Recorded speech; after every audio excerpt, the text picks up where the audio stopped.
જય માતાજી. સત્સંગ ધાર્મિક કથાઓમાં આપનું હાર્દિક સ્વાગત છે.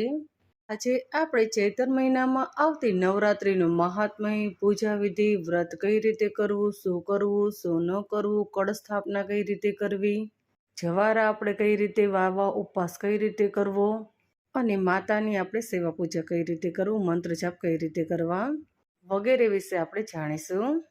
યા દેવી સર્વભૂતેષુ શક્તિરૂપેણી સંસ્કૃતા નમસ્તસ્યૈ નમસ્તસ્યૈ નમસ્તસ્યૈ નમો નમઃ. સૌ પ્રથમ તો હું તમને એ જણાવીશ કે એક વર્ષમાં આપણે 4 નવરાત્રિ આવે છે. એમાં 2 નવરાત્રિ આપણે ગુપ્ત નવરાત્રિ હોય છે અને 2 નવરાત્રિ આપણે જાહેરમાં ઉજવી શકીએ છીએ. એક તો ચૈત્ર માસની અને એક આપણે આસો માસની. ચૈત્ર માસની અને આસો માસની નવરાત્રિ છે તે પ્રાગટ્ય નવરાત્રિ છે. ત્યારે મહામાસની અને અષાઢ માસની નવરાત્રિ છે તે ગુપ્ત નવરાત્રિ છે. નવરાત્રિનો મતલબ છે કે 9 રાત્રિ, એટલે રાત્રિ દિવસ આપણે પૂજા અર્ચના કરવાની રહેશે. શિવરાત્રિ છે, જન્માષ્ટમી છે તે વગેરેમાં આપણે રાત્રિ દરમિયાન પૂજા કરીએ છીએ. એવી જ રીતે નવરાત્રિમાં આપણે માતાની સેવા પૂજા રાત્રિ દરમિયાન કરવાની રહેશે. સૌ પ્રથમ તો હું તમને એ જણાવીશ કે 2025માં ચૈત્ર માસની નવરાત્રિ શરૂ ક્યારે થાય છે. ચૈત્ર માસની નવરાત્રિ આપણે ચૈત્ર સુદ એકમથી લઈ અને ચૈત્ર સુદ નવમ સુધી આપણે કરવાની રહેશે. ચૈત્ર માસની એકમની તિથિ આપણે શરૂ થાય છે 29 માર્ચ શનિવારે સાંજે 4:30 વાગે અને આ તિથિ પૂર્ણ થાય છે 30 માર્ચ રવિવાર બપોરે 1 વાગે. આપણે હિન્દુ શાસ્ત્રમાં કોઈ પણ વ્રત કરીએ તો આપણે ઉદય તિથિ પ્રમાણે કરવાનો રહેશે. માટે આપણે નવરાત્રિની શરૂઆત 30 માર્ચ અને રવિવારના રોજ કરવાની રહેશે. કળશ સ્થાપનાનું મુહૂર્ત આપણે સવારે 6:15 થી લઈ અને 10:20 સુધી છે. જ્યારે અભિજીત મુહૂર્ત આપણે 12 થી 1 વાગ્યા સુધી છે. મેં તમને જે કળશનું મુહૂર્ત જણાવ્યું તે મુહૂર્તમાં તમારે સવારે કળશની સ્થાપના કરી લેવાની અને આપણે અખંડ દીવો પણ આપણે ત્યારે જ પ્રગટાવી લેવાનો. અને જો સવારે ઉઠવું તમારા માટે શક્ય ન હોય તો મેં તમને અભિજીત મુહૂર્ત કહ્યું તે અભિજીત મુહૂર્તમાં તમે કળશની સ્થાપના કરી શકો છો. આપણે અખંડ દીપની સ્થાપના કરી શકીએ છીએ. આ વખતે આપણે નવરાત્રિ રવિવારે શરૂ થાય છે અને રવિવારે પૂર્ણ થાય છે. માતાજી આ વખતે હાથી ઉપર સવાર થઈ અને આવવાના છે અને હાથી ઉપર જ તે વિદાય લેશે. માટે આ વર્ષ આપણું ખૂબ જ શુભ ગણવામાં આવે છે. આ વર્ષે આપણે રોગ અને દોષમાંથી મુક્તિ મળશે. આપણે એ જાણીશું કે આઠમ અને નોમ ક્યારે આવે છે. આઠમની એટલે કે અષ્ટમીની તિથિ આપણે 5 એપ્રિલ અને શનિવારના રોજ રહેશે. આઠમના દિવસે તમે નવચંડી યજ્ઞ કરી શકો છો, કોઈ નાનો યજ્ઞ કરી શકો છો. તમારા ઘરે તમે કુમારિકાને બોલાવીને જમાડી શકો છો. અને જો તમે તમારા કુળદેવીને દર્શન માટે જવાના હોય તો આઠમના દિવસ શુભ ગણવામાં આવે છે. નોમની તિથિ આપણે 6 એપ્રિલ અને રવિવારના રોજ આવે છે અને વિજયાદશમી આપણે 7 એપ્રિલ અને સોમવારના રોજ આવશે. આપણે હંમેશા સાંભળતા હોઈએ છીએ કે નવરાત્રિ આપણે એક વર્ષ કરી તો હંમેશા માટે કરવી જોઈએ. તો આપણે તેના વિશે જાણીશું. જો તમે આ વર્ષે નવરાત્રિ કરી અને બીજા વર્ષે જો તમારે કદાચ એવા સંયોગ હોય અને તમે ન કરી શકતા હોય તો એમાં કોઈ પણ પ્રકારનો દોષ લાગતો નથી. એવું નથી કે આપણે એક વર્ષે કરી તો દર વખતે આપણે કરવી જ જોઈએ. જો તમે કોઈ બાધા રાખી હોય કે હું 5 વર્ષ કે 10 વર્ષ કે 11 વર્ષ નવરાત્રિનું વ્રત કરું તો તે વ્રત તમારે અવશ્ય કરવું જોઈએ. એ વ્રત તમારે ખંડિત ક્યારે પણ ન કરવું જોઈએ. પરંતુ જો તમે તમારા શોખથી નવરાત્રિનું વ્રત કરતા હોય અને ઘરે તમે માતાજીની સ્થાપના કરતા હોય અને જો બીજા વર્ષે કોઈ સંયોગને કારણે તમે ન કરી શકો તો તેમાં કોઈ પણ પ્રકારનો દોષ નથી. એવું નથી કે આપણે દર વર્ષે કરવું જ જોઈએ. આપણી ઈચ્છા પ્રમાણે આ નવરાત્રિનું વ્રત આપણે કરી શકીએ છીએ. અને અખંડ દીવામાં પણ એવું છે. જો આપણે 9 દિવસ સુધી અખંડ દીવો ન રાખી શકીએ તો તમે 1 દિવસ રાખી શકો છો. અને જો 1 દિવસ પણ શક્ય ન હોય તો આપણે સવારે અને સાંજે પૂજા કરીએ ત્યારે આપણે અખંડ દીવો અવશ્ય રાખો, એટલે પૂજા પૂરી થાય ત્યાં સુધી દીવો ચાલુ રહે એવી રીતે. જો આપણી માતા અને દીકરીઓ માસિક ધર્મમાં હોય અને તેમને નવરાત્રિનું વ્રત કરવું હોય તો શું કરવું? માસિક ધર્મ તે કુદરતી છે અને તમને ખ્યાલ આવી જાય કે તમારે માસિક ધર્મનો સમય પૂરો થઈ ગયો છે તો તમે 1 દિવસ, 3 દિવસ કે 5 દિવસ વ્રત કરી શકો છો. અથવા તો નવરાત્રિ શરૂ થઈ ત્યારે તમે માસિક ધર્મમાં થઈ ગયા તો તમે જ્યારે 5 દિવસ પૂર્ણ થાય અને તમે માથાબોળ નહીં અને પછી પાછળના 1 દિવસ કે 3 દિવસ 5 દિવસ તમે વ્રત કરી શકો છો. પણ એવું નથી કે નવરાત્રિનું વ્રત આપણે 9 દિવસ સુધી કરવું જોઈએ. તમે 1 દિવસ પણ કરી શકો છો, 3 દિવસ, 5 દિવસ તમે અનુકૂળતા પ્રમાણે કરી શકો છો. હવે આપણે એ જાણીશું કે આ વ્રત કરવું કોને. નવરાત્રિનું વ્રત દરેક વ્યક્તિ કરી શકે છે. સ્ત્રી છે કે પુરુષ છે કે કુમારિકા, કોઈ બાળક હોય કે વડીલો હોય તો પણ તે આ વ્રત કરી શકે છે. આ વ્રત આપણે એકટાણું કરીને કરી શકીએ છીએ, ઉપવાસ કરીને કરી શકીએ છીએ અને પ્રવાહી લઈને પણ આ વ્રત કરી શકીએ છીએ. અને જો તમારે સાવ નકોરડા કરવો હોય તો નકોરડા પણ એટલે કે વગર પ્રવાહીએ પણ કરી શકો છો. તમે જ્યારે નવરાત્રિનું વ્રત કરો ત્યારે 9 દિવસ સુધી આપણા ઘરમાં અમુક એવી વસ્તુ છે જેનું તમારે ખાસ કરીને ધ્યાન રાખવાનું છે. આ 9 દિવસ દરમિયાન તમારે શુદ્ધ આચરણ કરવાનું છે. ખાવા જેવી વસ્તુ નહીં ખાવી અને ન પીવા જેવી વસ્તુ નહીં પીવાની. અને આ 9 દિવસ દરમિયાન તમને બ્રહ્મચાર્યનું અવશ્ય પાલન કરવું. બની શકે ત્યાં સુધી તમારે ભોય પથારી કરવી.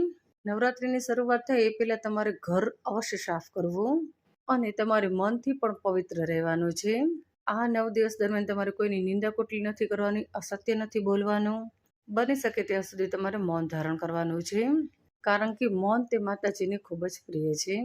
અને જો તમે અખંડ દીવો 9 દિવસ સુધી રાખવાના છે તો દીવાનું તમારે ખાસ કરીને ધ્યાન રાખવાનું છે કે દીવો આપણે ઓલવાઈનો છે.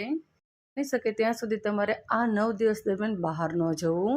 અને જો તમારે બહાર જવાનું થાય તો તમારા પરિવારના બીજા કોઈ પણ સભ્ય હોય તો તેને તમારે ઘરમાં અવશ્ય રાખવા.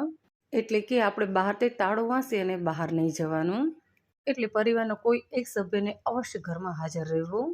આ 9 દિવસ દરમિયાન આપણે જ્યારે ઘરે માતાજીની સ્થાપના કરીએ ત્યારે પરિવારનો કોઈ પણ સભ્ય ક્યારે ઝઘડો ન કરવો, એવું કોઈ પણ વ્યભિચારી વર્તન ન કરવું. હવે આપણે આગળ એ જાણીશું કે કળશની સ્થાપના કઈ રીતે કરવી, જવારા આપણે કઈ રીતે વાળવા અને અખંડ દીવો આપણે કઈ રીતે પ્રગટાવવો. તો સૌપ્રથમ તો હું તમને એ જણાવીશ કે નવરાત્રિની શરૂઆત થાય તો આગલા દિવસે તમારે આખા ઘરની સાફ સફાઈ કરવાની. નવરાત્રિની શરૂઆત થાય ત્યારે તમારે સવારે વહેલા ઉઠી નાહી ધોઈ સ્વસ્થ વસ્ત્રો પહેરવા અને આ દિવસે તમારે પૂર્ણ સ્નાન કરવાનું છે. પૂર્ણ સ્નાન એટલે આપણે માથાબોળ સ્નાન કરવાનું છે. અને પછી તમારે જે જગ્યાએ તમે માતાજીની સ્થાપના કરવાની હોય તે જગ્યા તમારે સાફ કરી તેમાં થોડું આપણે ગંગાજળથી સાફ કરવાનું છે. સાફ કર્યા પછી આપણે એક બાજોટ લેવાનો છે તો પાટલો તમારા ઘરમાં જે પણ હોય તે તમારે લેવાનો છે. તેના ઉપર તમારે લાલ કલરનું કોરું કપડું બિછાવવાનું છે. જવારા માટે આપણે 7 ધાન લેવાના છે અને આ 7 ધાન આપણે આગલા દિવસે રાત્રે પલાળી દેવાના છે. આમાં તમે 7 ધાન પણ લઈ શકો છો અને 1 ધાન પણ લઈ શકો છો. એટલા માટે તમારે આગલા દિવસે રાત્રે પલાળીને રાખવાના છે. આપણે બાજોટ ઉપર લાલ કલરનું કપડું પાથરી દીધું પછી આપણે માતાજીની છબી કે મૂર્તિ તમે જે પણ લેતા હોય તે મૂર્તિની આપણે સ્થાપના કરવાની છે. તમારે નીચે થોડા ઘઉં રાખવાના છે અને આ ઘઉંની ઢગલી ઉપર આપણે માતાજીની સ્થાપના કરવાની છે. અને માતાજીને આપણે લાલ કલરની ચૂંદડી પહેરાવવાની છે અને હાર પહેરાવવાનો છે. અને માતાજીની સામે આપણે અષ્ટદળ કમળ બનાવવાનું છે ચોખાનું. અને આ અષ્ટદળ કમળ ઉપર આપણે અખંડ દીવાની સ્થાપના કરવાની છે. એટલે તમારે દીવો પ્રગટાવી દેવાનો છે. દીવો પ્રગટાવી દો પછી આપણે માતાજીની જમણી બાજુ છે કળશની સ્થાપના કરવાની છે. તમારે એક કળશ લેવાનો છે. કળશમાં સ્વસ્થ જળ ભરવાનું છે. તેની અંદર આપણે એક રૂપિયો અને એક સોપારી મૂકવાની છે અને એક હળદરનો ટુકડો મૂકવાનો છે. જો આપણે હળદરનો ટુકડો ન હોય તો આપણે થોડી હળદર પણ તેમાં નાખી શકીએ છીએ. થોડું કંકુ તમારે નાખવાનું છે અને થોડા ચોખા નાખવાના છે. કળશના મુખ ઉપર આપણે 5 આસોપાલવના પાન મૂકવાના છે અને તેની ઉપર આપણે શ્રીફળની સ્થાપના કરવાની છે. પરંતુ તમારે યાદ રાખવાનું કે શ્રીફળ આપણે ઊભું નથી મૂકવાનું. શ્રીફળ આપણે આડું મૂકવાનું છે. જો આપણે ઊભું શ્રીફળ મૂકશું તો આપણા દુશ્મનોમાં વધારો થશે. કળશના મુખ ફરતે આપણે નાળા છડી વીંટળી દેવાની છે. પછી આપણે જવારા જે પાત્રમાં વાવવાના હોય તે પાત્ર આપણે લેવાનું છે. તેમાં તમે કોઈ માટીનું કુંડું છે કે કોઈ પણ વસ્તુ લઈ શકો છો. તેમાં સૌપ્રથમ આપણે જે રાત્રે ધાન પલાળેલું છે તે ધાન થોડું અંદર પહેલાં નાખી દેવાનું છે. ધાન નાખ્યા પછી આપણે ઉપર માટી નાખી દેવાની છે. માટી આ પાત્ર આખું ન ભરાય એટલે થોડું અડધું તમારે રાખવાનું છે, ત્યાં સુધી ભરવાની રહેશે. અને પછી આપણે જે ધાન્ય પલાળી છે એકદમ હળવા હાથે આ માટી ઉપર તમારે નાખી દેવાના રહેશે. ધાન્ય નાખી દીધા પછી આપણે પાછી તેના ઉપર માટી નાખવાની છે, એકદમ હળવા હાથે નાખવાની છે. આવી રીતે તમારે જવારા વાવવાના છે. અને તમે જ્યારે જવારામાં પાણી રેડો ત્યારે તમારા હાથમાં પાણી લઈ અને એકદમ હળવા હાથે તમારે જવારામાં પાણી રેડવાનું છે. અને જવારાનું જે પાત્ર છે તેના મુખ ઉપર તમારે નાળા છડી વીંટળી દેવાની છે. હવે આપણે માતાજીની સ્થાપના થઈ ગઈ, કળશની સ્થાપના થઈ ગઈ, જવારા આપણે વાવી લીધા, અખંડ દીવાની સ્થાપના થઈ ગઈ. તો હવે આપણે પૂજા શરૂ કરી દેવાની છે. નવરાત્રિમાં આપણે નવગ્રહની સ્થાપના કરવામાં આવે છે. તો નવગ્રહની મૂર્તિ કે ફોટા તો કોઈની પાસે હોતા નથી, તો આપણે તેની સ્થાપના કરવી કઈ રીતે? અને જો હોય તો તમારે તેવી રીતે સ્થાપના કરવાની રહેશે. તો તમારે ચોખાની 9 ઢગલી કરવાની છે અને આ 9 ઢગલી ઉપર તમારે એક એક સોપારી રાખવાની છે. 9 સોપારીઓ ન હોય તો આપણે ફક્ત 9 ઢગલી પણ કરી શકીએ છીએ. સોપારી તે 9 ગ્રહના પ્રતીક તરીકે આપણે સોપારીની પૂજા કરવાની રહેશે. આ સોપારીની સ્થાપના તમે જે બાજોટ કે પાટલો લીધો હોય તો એક બાજુ તમારે રાખી દેવાની છે. અને જો તે બાજોઠ અને પાટલો તમે જે લીધો હોય તેમાં જગ્યા ન હોય તો બાજુમાં તમે બીજો બાજોઠ હતો તો પાટલો તમે લઈ શકો છો. તો હવે આપણે પૂજા શરૂ કરી દઈએ. સૌ પ્રથમ તો તમારે તમારા કપાળ ઉપર તિલક કરવાનું છે. પછી આપણે માતાજીને કંકુથી તિલક કરવાનું છે, ચોખા લગાવવાના છે. આપણે કોઈ પણ માતાજી અથવા તો ભગવાનની પૂજા કરીએ ત્યારે આપણું માથું ક્યારે ઉઘાડું ન હોવું જોઈએ. એટલે તમારે માથે દુપટ્ટો કે કંઈ પણ ઓઢી અને પૂજા કરવાની છે. પછી આપણે કળશને ફરતે 5 ચાંદલા કરવાના છે, નાળિયેરને 5 ચાંદલા કરવાના છે. અને આપણે અખંડ જેવો જે રાખ્યો છે તે કોડિયાને પણ ફરતે તમારે 5 ચાંદલા કરવાના છે, કંકુથી અને ચોખા લગાવવાના છે. અને આપણે જવારા વાવીએ તે પાત્રને પણ આપણે 5 ચાંદલા કરીને ચોખા લગાવવાના છે. અને આપણે નવગ્રહની સ્થાપના કરી તે 9 ગ્રહને આપણે કંકુથી તિલક કરી અને ચોખા લગાવવાના છે. આવી રીતે અબીલ, ગુલાલ, પુષ્પથી આપણે પૂજા કરવાની છે. માતાજીને આપણે પુષ્પનો હાર ચડાવવાનો છે. કળશ અને નાળિયેરની આપણે જે સ્થાપના કરી તેમાં પણ આપણે રોજ પુષ્પનો હાર ચડાવવાનો છે. જવારા આપણે વાવ્યા તો જવારાનો પાત્ર હોય તેના મુખ ફરતે આપણે ફૂલોનો હાર ચડાવવાનો છે. અખંડ દીવો હોય તો અખંડ દીવાને ફરતે આપણે પુષ્પો ચડાવવાના છે. અને નવગ્રહની સ્થાપના કરી તે 9 ગ્રહો ઉપર આપણે પુષ્પ ચડાવવાના છે. માતાજીને આપણે ગુલાબ ખૂબ જ પ્રિય છે, એટલે બની શકે ત્યાં સુધી તમારે દરરોજ ગુલાબનો હાર ચડાવવા માતાજીને. તમે જ્યારે વ્રત કરો તો સૌ પ્રથમ તમારે સંકલ્પ કરવાનો છે. પૂજા પૂર્ણ થઈ ગયા પછી આપણે વ્રતનો સંકલ્પ કરવાનો છે. તમારે હાથમાં જળ લેવાનું છે અને સંકલ્પ કરવાનો છે. વ્રત આપણે 3 પ્રકારે કરવાનું રહેશે. એકટાણું કરીને, ઉપવાસ કરી અને પ્રવાહી. એટલે આ 3માંથી તમારે જે પણ રીતે તમે વ્રત કરવાનો હોય તે તમારે સંકલ્પ લેવાનો છે. હવે આપણે માતાજીને ભોગ ધરાવવાનો છે. માતાજીને લાપસી ખૂબ જ પ્રિય છે. બની શકે તો પહેલા દિવસે તમારે લાપસી અવશ્ય બનાવવી. માતાજીને આપણે ફળ છે કે ડ્રાયફ્રૂટ છે ધરાવી શકીએ છીએ. દૂધમાંથી બનાવેલી કોઈ પણ મીઠાઈ પણ આપણે ધરાવી શકીએ છીએ. 9 દિવસ સુધી તમારે બપોરે જે પણ બનાવીએ તમારે ફૂલ થાળીનો ભોગ ધરાવવાનો રહેશે. અને સાંજે પણ આપણે જે પણ બનાવીએ તેનો આપણે ભોગ ધરાવવાનો રહેશે. અને સવારે પૂજા કરી ત્યારે મેં તમને કહ્યું એવી રીતે તમે કોઈ પણ ભોગ માતાજીને ધરાવી શકો છો.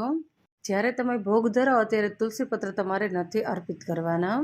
પૂજા પૂર્ણ થયા પછી આપણે ભોગ ધરાવીએ અને ભોગ ધરાવીએ ત્યારે આપણે થાળ કરવાનો છે. થાળ કરી અને પછી આપણે આરતી કરવાની છે. આપણે કોઈ વ્રત કે ઉપવાસ કરીએ ત્યાં આરતી આપણે ખૂબ જ જરૂરી છે. આરતી વગર આ પૂજા આપણે અધૂરી ગણવામાં આવે છે. અને પછી તમારે આ વ્રતની પવિત્ર દિવ્ય કથા વાર્તા સાંભળવાની છે. આવી રીતે મેં તમને જણાવી એવી રીતે તમારે 9 દિવસ પૂજા કરવાની છે. અને મેં તમને માતાજીની ચૂંદડી કહી, જો દરરોજ તમારે ચૂંદડી બદલવી શક્ય ન હોય તો એ ચૂંદડી તમે 9 દિવસ રાખી શકો છો. અને જો શક્ય હોય તો તમારે દરરોજ ચૂંદડી બદલી દેવાની. રોજ દિવસ સુધી આપણે અલગ અલગ ચૂંદડી માતાજીને ઓઢાડી શકીએ છીએ, અલગ અલગ કલરની. અને જો તે શક્ય ન હોય તો એક જ ચૂંદડી તમે 9 દિવસ સુધી રાખી શકો છો. આવી રીતે તમારે દરરોજ સવારે અને સાંજે પૂજા કરવાની છે. અને આ 9 દિવસ દરમિયાન તમારે 9 દિવસ માતાજીને મંત્ર જાપ કરવાના છે. હરતા ફરતા કામ કરતા કરતા તમે મંત્ર જાપ કરી શકો છો. આ 9 દિવસ સુધી તમે ધાર્મિક પુસ્તકો વાંચી શકો છો. તમારા ઘરે ભજન કીર્તન કરી શકો છો. આપણે માતાજીને પાઠ કરી શકીએ છીએ. આ 9 દિવસ દરમિયાન તમારે તમારા ઘરમાં ભક્તિમય વાતાવરણ રાખવું. આપણા પરિવારના દરેક સભ્ય જો આ વ્રત ન કરી શકતા હોય તો ફક્ત એક વ્યક્તિ કરે તો પણ આનું પુણ્ય ફળ આપણને પ્રાપ્ત થાય છે. બીજા બધા વ્યક્તિ ભક્તિમય વાતાવરણ કરે અને માતાજીની માનસિક સેવા પૂજા કરી શકે છે. હરતા ફરતા મંત્ર જાપ કરી શકે છે. આપણે જો 9 દિવસ સુધી અખંડ દીવો રાખવાનો અને ક્યારેક આપણે દીવો ઓલવાઈ જાય તો તેમાં તમારે કોઈ પણ ગભરાવાની જરૂર નથી. તમને એવું લાગે કે આપણો દીવો ઓલવાઈ ગયો છે તો બાજુમાં તમારે કોડિયામાં બીજો દીવો પ્રગટાવી દેવાનો અને તે દીવો તમારે બીજી વાર પ્રગટાવી દેવો. અને જ્યારે તમારે અખંડ દીવો કંઈ સમનમાં કરવાનો હોય તો પહેલાં તમારે બાજુમાં બીજો નાનો દીવો પ્રગટાવી દેવો. આ નાનો દીવો ચાલુ હોય ત્યારે તમે તમારો જે અખંડ દીવો છે તેને સરખો કરી શકો છો. તેમાં દિવેલ પૂરવું છે કે આપણે વાટ મોટી કરવી છે તો ત્યારે આપણે કરી શકીએ છીએ. અને ક્યારેક દીવો ઓલવાઈ જાય આપણને ખબર ન હોય તો તેમાં તમારે કંઈ પણ ગભરાવાની જરૂર નથી. તેમાં આપણને દોષ નથી લાગતો. બની શકે ત્યાં સુધી તમારે ગાયના ઘીનો દીવો રાખવો, કારણ કે ગાયનો ઘીના દીવાને ખૂબ જ શુભ ગણવામાં આવે છે. આપણે પૂજા, આરતી, થાળ બધું પતી ગયા પછી આપણે માતાજી સમક્ષ થોડીવાર બેસવાનું. માતાજીને આપણા મનની વાત કરવાની. આપણા મનમાં શું છે તે માતાજીને જણાવવાનું. માતાજીને બધી જ ખબર હોય છે, પરંતુ આપણે જણાવવું જરૂરી છે. આપણે માતાજી સાથે આપણા પરિવારના સભ્ય સાથે જેવી રીતે વાત કરી છે એવી રીતે આપણે માતાજી સાથે વાત કરી શકીએ છીએ, અને તે વાત માતાજી અવશ્ય સાંભળે પણ છે. આવી રીતે 9 દિવસ સુધી આપણે માતાજી સાથે કાલાવાલા કરવાના છે.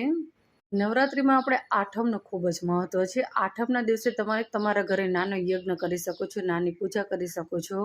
9 કુમારિકાને બોલાવીને તમારા ઘરે તમે જમાડી શકો છો. પરંતુ આ કુમારિકા 2 વર્ષથી લઈ અને 10 વર્ષની હોવી જોઈએ.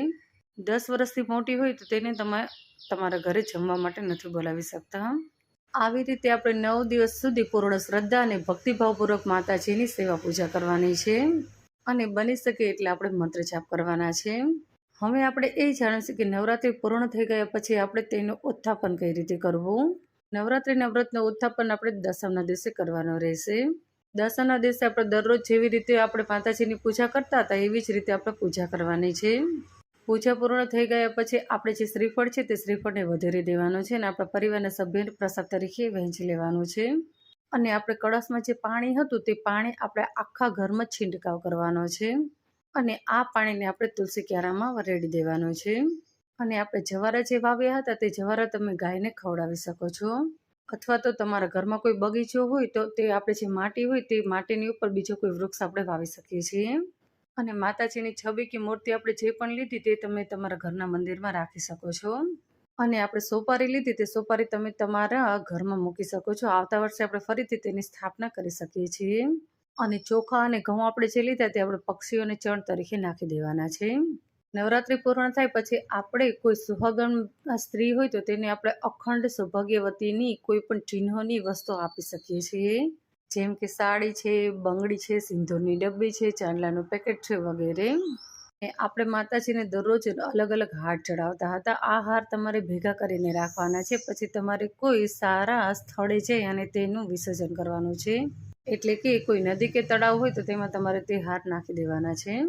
ને અખંડ દીવામાં આપણે જ્યાં સુધી ઘી હોય ત્યાં સુધી તે ચાલુ રહેવા દેવાનો છે. પછી ઘી પૂર્ણ થાય પછી તે પૂર્ણ થઈ જશે. આવી રીતે આપણે ચૈત્ર માસી નવરાત્રિનું વ્રત કરી શકીએ છીએ, પરંતુ આ વ્રત તમારે પૂર્ણ શ્રદ્ધા અને ભક્તિભાવપૂર્વક કરવું. અને મેં તમને જણાવ્યું તે અમુક વાતનું આપણે ખાસ કરીને ધ્યાન રાખવાનું છે. જો તમે પૂર્ણ શ્રદ્ધા અને ભક્તિભાવપૂર્વક વ્રત કરશો તો જગદંબાના આશીર્વાદ હંમેશા તમારા પર બની રહેશે. માં જગદંબા તો દયાળુ છે, તે બધા ઉપર તેમના પ્રેમની અમી દ્રષ્ટિ રાખે છે. અહીં આપણે આ વિડીયો સમાપ્ત કરીએ છીએ. બોલો માં ભગવતીની જય.